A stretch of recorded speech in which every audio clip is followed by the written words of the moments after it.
Hello, this is Jimmy Mitchell. We're back with another episode of the Libertarian Uncensored podcast, and we're going to get right into it. So first we have Illinois to become first state to ban book bans by her umph, and that's from bookriot.com. And I personally think, I guess that's good. I don't really think books are being banned anywhere. They're just being kind of removed from schools. I guess you'd argue that's a ban, but I definitely think that's a good free speech thing, and, so I definitely think, you should be able to do that, I would say. If Ron DeSantis cares so much about grooming children, why is Florida the capital of child beauty pageants? From politicalflare.com by Chi-Town20. And, that's the thing, people always say, I care about this issue, but then they don't care about it when it goes with their narrative enough. So, that's the thing, I definitely think, I guess I would consider child beauty pageants to be kind of under the grooming category as well, I would say. But, I don't think they should be illegal because I don't think you could argue the NAP isn't being violated. I guess you could, but yeah, so that's my thoughts there. But, I think that's more because it's all relative with the cisgender and the transgender and all that. Won't somebody think of the children by Chi-Town20? That's a meme of the skeleton on the bench. And it says, me waiting for conservatives to hold the Catholic Church accountable for harboring pedophiles. And I think, that's, of course, interesting. I don't think people will never hold other people accountable if they agree with their narrative enough, I would say. And that's why I don't think it will ever happen, so I think that's why it's accountability is only when you want for people who are disagree with the narrative enough. I would say that's something you learn over the years. People will never hold people accountable if they agree with the narrative enough. Bust the myths about collective agreements from the anarchistlibrary.org by virtue of my work. And let's see, that is. I personally am not too big on collectivism. I think if people want to be in a collective, I think they should be able to, but I don't think they should be forced to do so. That's another question we'll get to later, I think, yeah. Scientists use deep learning algorithms to predict political ideology based on facial characteristics from scipost.org. That's from Ruin My Circle Jerk. And I said that's probably going to be used to detect wrongthink, I would say. Soon, they'll just say, your face might be something that disagrees enough that might show that you might believe in dangerous thinking. This is how bad it's getting. Soon you might not be able to even hide anything before they come for you, and that's important to remember, I would say. PA police officer pleads not guilty to federal charge, is placed on paid leave from PennLive.com by Ninja Lover. And, I think that's, I think we need to hold police accountable more, I would say. I'd agree that they probably need to be held accountable, I would say. So that's my thoughts on that. I don't think we should just be, placing them on paid leave.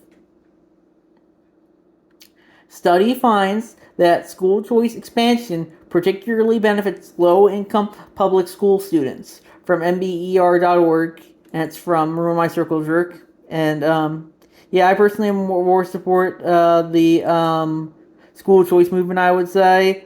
And that's important to remember. And I would say, you need to support what school choice if you feel like if you feel like it's the right thing, which I personally do. But if you want to be against school choice, I think you should be able to be against school choice. But remember that a lot of people, support if you support individual rights for people to do whatever they want, you should push for school choice, I would say. Then we have the school choice improve public school student test scores. Number one by My Circle Jerk, and I think they say yes. It looks like it says view poll. It says free say yes. There is a wide variety of studies finding that public school test shooting scores increase with I guess school choice, and then no, I don't care what the science says, and that's free as well. So it's kind of just looks like a split 50-50 currently. I voted yes personally, but we'll see if anyone else votes when we get to that. Yeah. Obligatory Memorial Day post remembering Chicago's capitalists slaughtering freedom fighters on Memorial Day massacre of 1937 by Chi-Town. That's linked to the Wikipedia page of that. And yeah, I definitely think that a lot of Memorial Day, the government is always slaughtered, I would say, the soldiers by sending them off to war for almost always unjust reasons, and I think that's important to remember. And the government has also apparently killed a bunch of labor demonstrators as well. I'm personally not the most labor type person, I would say, like all the union labor stuff, but I definitely think that just goes to show you the government, if it can find a way to ever get you, it will. That's what I think. So that's my thoughts on that issue, because I think people necessarily always want to dominate others, and I think that's kind of like human psychology, and that's why you see everyone constantly they're coming after you, I would say. Have a lifeguard shortage at your pool. Here's a big underreported reason why, by Flimsy Al 5563, and it's from Reason.com, and it says it might be from Trump era visa restrictions. I think that could be, but I also think it's all the regulations they have for to be a lifeguard. You have to do all these regulations, and and it's just hard to get any job, I would say, because there's too many rules. Especially since a lot of teens do it. Teens, they need it. They can't usually work until they're above they need to get work permits for them, and they can't just work on their own, which I think is wrong. So that's my thoughts there. I think anyone who wants to work should be able to work. Changed my view. Collectivization doesn't work when it is forced, and that's a post for myself. And I said that's my big problem for a lot of governments and systems of governments. They force people to operate as a collective, even if they don't want to. It's why I really don't care for stuff like socialism, and if I had the opportunity, I would abolish the one-size-fits-all government that we see currently, and tell people that if they want to make their own governments, they should be able to do so, but they shouldn't be forcing other people to join them if they don't want to. That's my thoughts there. I think people need to exercise their freedom of association, and I think the forced collectivism we see today is one of the biggest things, results of is really one of the biggest sources of tension we see today, that people are forced to be collectivized by under a one-size-fits-all government. And I think that's something that we need to hopefully do away with in the near future. Andy Roddick, Andy Murray, and dozens of other U.S. and UK tennis players traveled the world without anyone demanding they denounce their governments for the Iraq War or arguing they should be banned from playing. Imposing this burden on a 25-year-old athlete is obnoxious, from Glenn Greenwald, and that's from the Russian at the French Open who beat Belarusian at the French Open who beat the Ukrainian. And I said, I really wish we could keep politics out of sports. I just want some form of escapism. That's too much to ask for, I guess. But on Reddit, it apparently is. Every subreddit always seems to have some political circuit regardless of subject, especially closer to election times. That's the thing, is that, you can't escape these days. That's why I kind of really got involved in the Libertarian movement. You can't escape from, I would say, the general political climate these days, more so than ever before, because, everything is political these days, and, they always want to link everything to politics, so you can't escape, and increasingly that's how it is.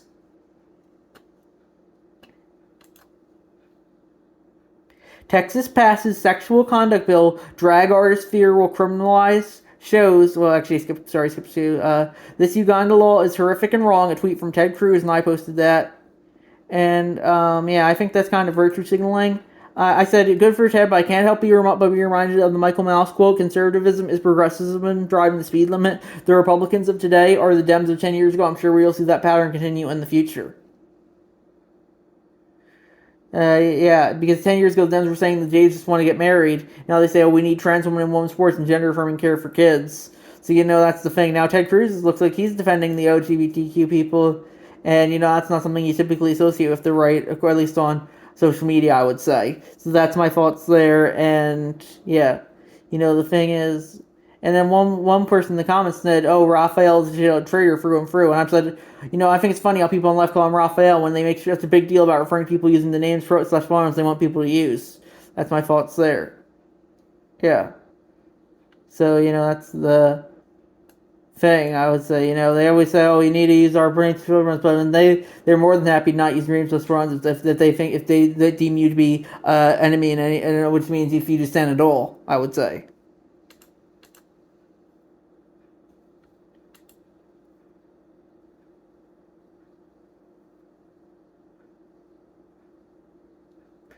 And we have Texas passes. Oh wait, no wait. The U.S. was already pushing for world empire status before Truman came in. Look at how it orchestrated an 1893 coup in Hawaii and also declared war against Spain on false pretenses in 1898. And that was my reply to Scott Horton saying, "Oh, Truman really started the world empire phase after World War II." I mean, like Truman, he did drop the A bomb and he was kind of, an authoritarian like all the presidents around that era, or since like FDR, I would say, or probably since like maybe even like William McKinley, I would say, or but and it's important to remember that, but the U.S. has historically been an expansionist power, through manifest destiny first, and then through, they say, "Oh, the U.S. had this imperial phase in the 1890s, early 1900s." I would say no, that imperial phase never really ended. I would argue it just took on a new form, and I would say the U.S. has always been kind of imperialist to some extent, even back to the manifest destiny, as I mentioned earlier. And look at all their involvement in regime change over the years. It's enough to fill a whole Wikipedia article. United States involvement in regime change. And yeah, so that's important to remember. That the U.S. has historically sought to influence the rest of the world. I would say more so than it looked inward, I would say, and that's why I think that you see a lot of tension these days, because the U.S. is looking outward, trying to influence the rest of the world rather than inward.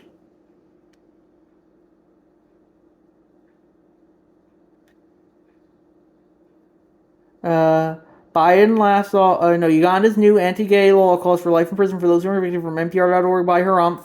I personally think that's a bad new law, and I think, yeah, I would agree that is too authoritarian. Biden laughs off idea of Trump pardon after DeSantis pledges to consider it from Independent Dakota UK by Donald Key. And I would agree with that. Agree with that. I guess I don't think we should pardon any politicians. Trump, DeSantis, Biden. I don't think we should pardon any of them. I think if it was Trump, if it was DeSantis, they're saying, "Oh, we need," or if it was another Dem saying, "Oh, we need to pardon Biden." I think I would laugh it off as well. It's just they're all corrupt and they all need to be held accountable, but so they probably won't be. That's a sad thing. Charlie Kirk's TPUSA teamed up with registered sex offender from RollingStone.com from Tri-Town 20. I think we talked about this in the last episode. Yeah, but there's bad faith actors all around the political spectrum, and it's important to remember that, I would say. What's that going on about going woke go broke? Official Trump 2020 gay pride MAGA hat. Anyone from? It's an image link from Chi-Town 20, and yeah, I definitely think I guess you could consider that woke. I don't know if I'll consider that woke, but I guess maybe you could consider that being woke. I personally think if you want to put a rainbow in everything, you should be able to do so, but I do think people should be able to call you out for it. So that's my thoughts there. Then we have there is a strong case for open borders by Ruin My Circle Jerk from FEE.org. And I would agree there, as long as, especially if we get rid of the welfare state, I would say. But I don't know how long soon that's going to happen. Ticking Time Bomb, Social Security, and Medicare are broke from John Stossel, and I posted that. And I would agree with that. The thing is that they are increasingly just not just going to result in more money being printed and more inflation soon. That would happen. Look what happened to Weimar Germany and Zimbabwe. Soon we'll just have wheelbarrows full of money and we'll have to use it for fire, so it'll be worthless. It's to be used for kindling. The thing is, people feel entitled to Social Security, Medicare, but the thing is, you really aren't entitled to anything. And that's important to remember. Breaking: Ukraine drone strikes Moscow residential areas from breaking points. I posted that. I said it seems like it might be a false flag, but it seems like everything is at this point. And in the video they say that the Russian government would be above bombing their own people, but from what I've seen, no government has really proven to be above that. The Ukrainian government probably bombed some people. The U.S. government's bombed some people before. Look at move bombing in 1985 in Philadelphia. So the thing is that if a government can justify bombing its own people, and that's the thing, they can get away with it completely fine usually, and that's because people will get distracted by something else.